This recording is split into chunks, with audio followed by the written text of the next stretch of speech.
आज हम गुरुत्वाकर्षण वाले अध्याय के अंदर एक टॉपिक है गुरुत्वीय त्वरण का ऊंचाई व गहराई के साथ परिवर्तन।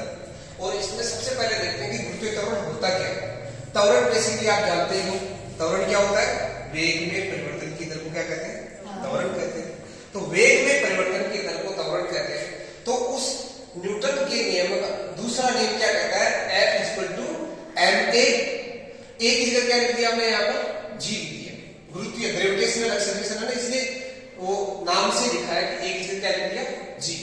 बेसिकली ए ही है, एक्सेलरेशन ही है, ग्रेविटेशनल एक्सेलरेशन, इसलिए इसको क्या बोल दिया? एम जी।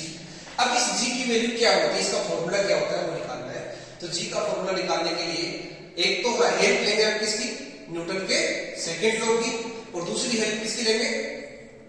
ग्रेविटेशनल जो लॉ है, गुरुत्वाकर्षण का जो नियम है उसकी हेल्प लेंगे। देखो दूसरा नियम तो कहता है F mg।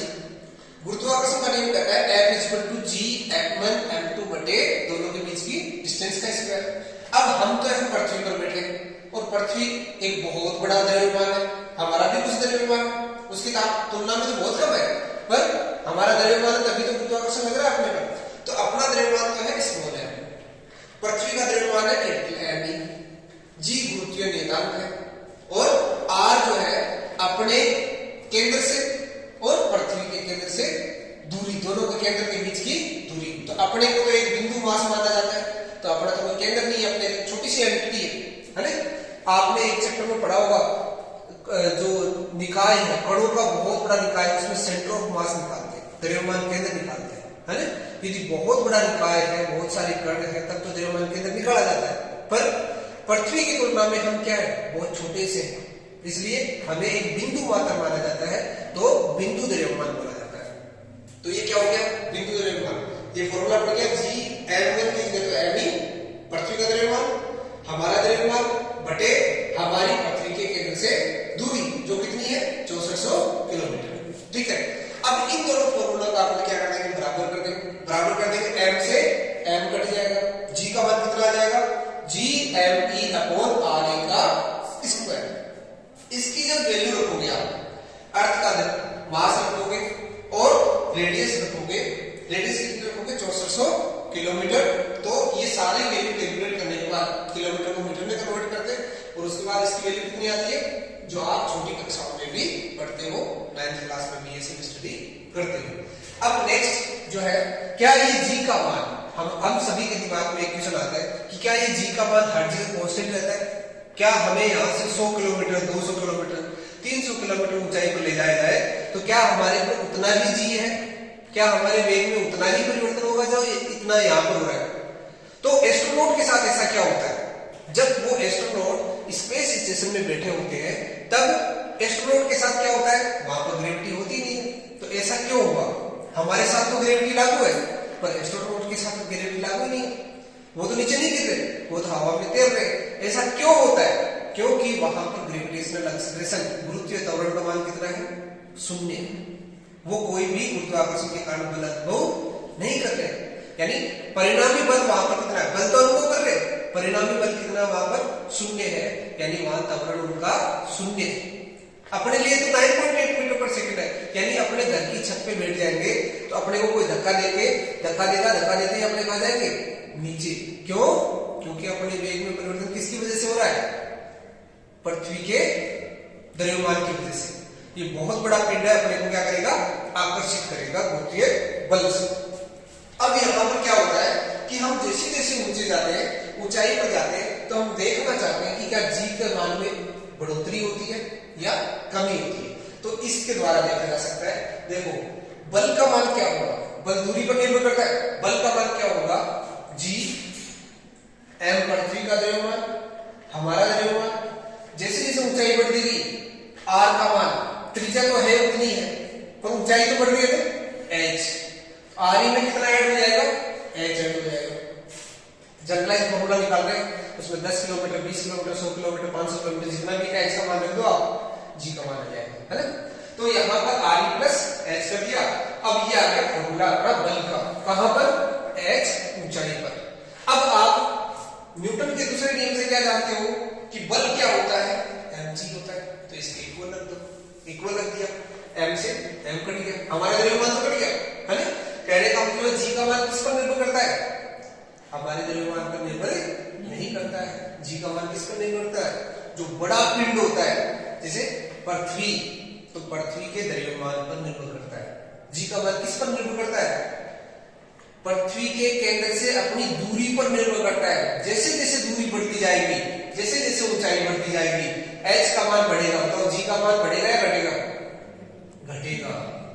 इसलिए एस्ट्रोनॉट के पास गुरुत्वीय त्वरण क्या होता है, शून्य होता है। एक निश्चित ऊंचाई के पश्चात आप कैलकुलेट भी कर सकते हो इसे, निश्चित ऊंचाई के पश्चात g का मान कितना हो जाता है, शून्य हो जाता है। कहने का मतलब जैसे जैसे हम ऊंचाई की तरफ बढ़ते हैं g का मान कम होता जाता है। इस फॉर्मूले से अपने देख भी सकते हैं, वेरी वेरी इंपॉर्टेंट फॉर्मूला है। इसी तरीके से अब इसको और आगे सोल्व किया जा सकता है ना। तो इसको सोल्व कैसे करें, एक टेलर प्रमेय होती है, टेलर प्रमेय, तो टेलर प्रमेय लगाएंगे। उससे पहले थोड़ा सा इसमें हल कर लेते हैं, यानी इसको बोल देते हैं GH, h ऊंचाई पर इसलिए GH।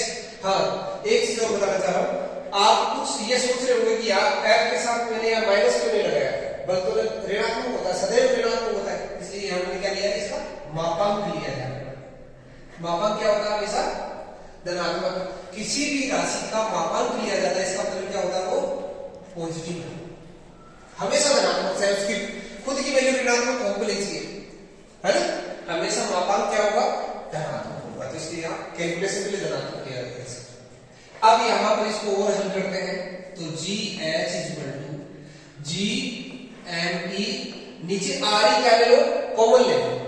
RE कॉमन कैसे लेते हैं बताओ, इसमें से RE बाहर ले लें, यानी इसको आप एक दूसरे तरीके से समझाऊंगा, RE² से ऊपर नीचे भाग लगा दिया, ब्रैकेट में क्या है, RE + H। अब क्या करो, इस RE² को ब्रैकेट के अंदर ले जाओ, क्या बन जाएगा, GH = GME अपॉन, ऐसा क्यों कर रहा हूं आपको ये भी बताऊंगा अभी। RE को अंदर लेके तो क्या बढ़ गया, RE + H बटे RE, और पूरे का क्या हो गया, स्क्वायर। भाई ऊपर बड़ा भी स्क्वायर, ये भी स्क्वायर, दोनों की घात समान तो क्या हो जाएगी, आपस में भाग लग जाएगा, नहीं इसमें आपने पढ़ाई। अब इस RE का पहले इसमें भाग लगाओ, तो क्या बन जाएगा, RE², RE का RE में भाग गया एक बार, बटे H बटे RE का स्क्वायर हो गया। अब इसको और आगे हल करते हैं, तो और आगे हल करने के लिए मैं यहां कर देता हूं,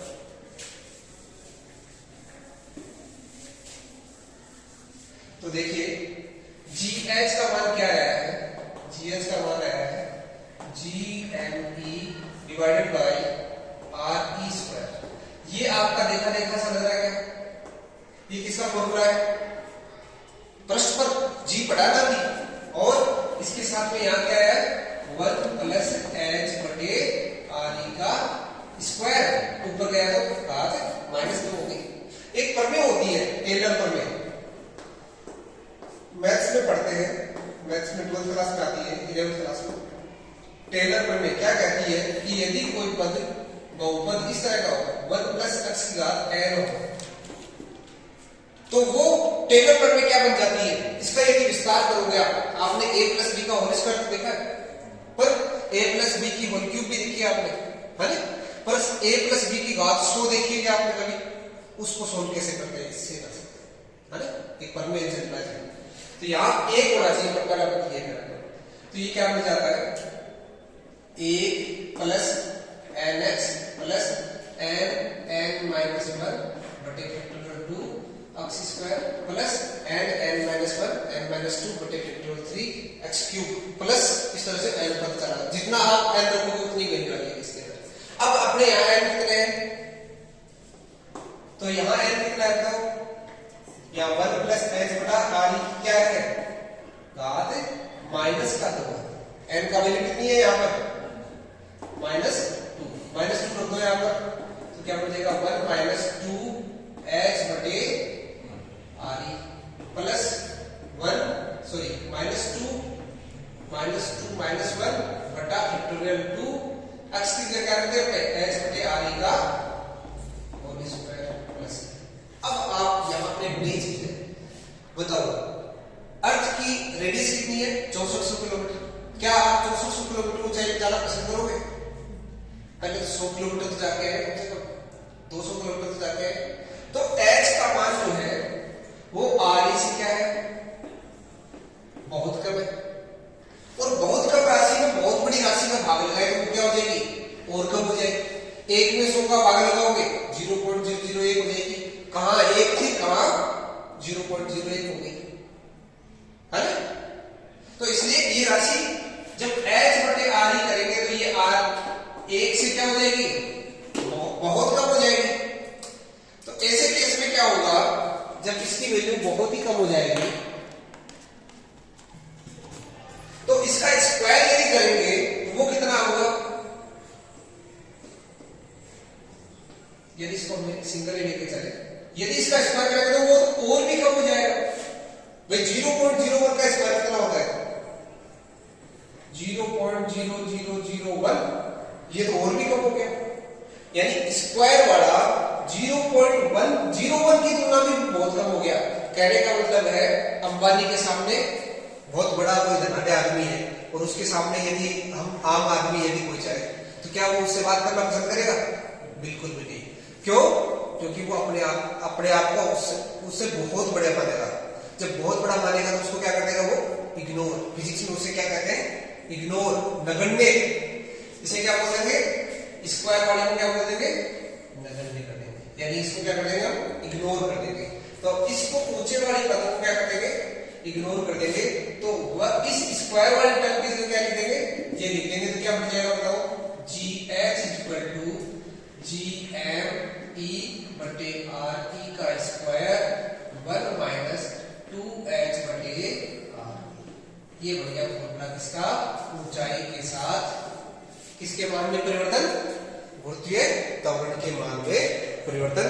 आप h का मान अलग रख के आप किसका मान ज्ञात कर सकते हो, GH का मान ज्ञात कर सकते हो। अब अपने नेक्स्ट सेक्शन के अंदर देखेंगे किस तरह से गुरुत्वीय त्वरण के मान में गहराई के साथ परिवर्तन होता है। ठीक है, उसमें आपको ये भी पता चलेगा कि जैसे रसिया है तो रसिया क्या कर रहा है, पृथ्वी के अंदर होल कर रहा है, गहराई में जा रहा है और वो वहां पर चेक करना चाह रहा है कि क्या हम पृथ्वी के एक किनारे से दूसरे किनारे पर अंदर से होल से पाते, जैसे एरोप्लेन तो बाहर से उठ के जाती है, क्या हम अंदर से भी जा सकते हैं क्या, है ना। तो 300 किलोमीटर के आसपास उन्होंने टनल भी बना रखी है, तो उसके बारे में नेक्स्ट सेक्शन में चर्चा करते हैं।